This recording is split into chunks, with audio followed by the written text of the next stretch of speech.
வருடம் முழுவதும் அமாவாசை விரதம் இருந்து முன்னோர்களுக்கு தர்ப்பணம் செய்து வழிபட முடியாதவர்கள், வழிபட தவறியவர்கள் கூட மகாலயபட்ச காலத்தில் முன்னோர்களுடைய வழிபாட்டை செய்தால் அவர்களுக்கு இருக்கக்கூடிய பித்ருதோஷம், பித்ருசாபம் இது அனைத்துமே விலகி வாழ்க்கையில் இருக்கக்கூடிய அனைத்து விதமான துன்பங்களும் விலகுவதோடு சேர்த்து பித்ருக்களுடைய ஆசையும் தெய்வத்தோட அருளும் கிடைக்க செய்யும் அப்படின்றது ஐதீகம். அதனாலதான் புரட்டாசி மாதம் பௌர்ணமிக்கு பிறகு வரக்கூடிய பிரதமை துவங்கி அமாவாசை வரையிலான 15 நாட்களும் மிக முக்கியமான நாட்களாக நாம தவறவிடக்கூடாத காலமா சொல்லப்பட்டிருக்கு. இந்த மகாலயபட்சத்தோட 15 நாட்களும் ஏதாவது ஒரு வடிவத்துல நம்முடைய முன்னோர்கள் நம்மளுடைய வழிபாட்டினை ஏற்பார்கள் அப்படின்றது நம்பிக்கை.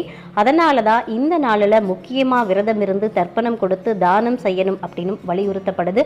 இந்த ஆண்டு மகாலயபட்சம் செப்டம்பர் 18ஆம் தேதி துவங்கி அக்டோபர் 2ஆம் தேதி வரைக்கும் இருக்கு. அக்டோபர் 2ஆம் தேதி புதன்கிழமை என்று மகாலய அமாவாசை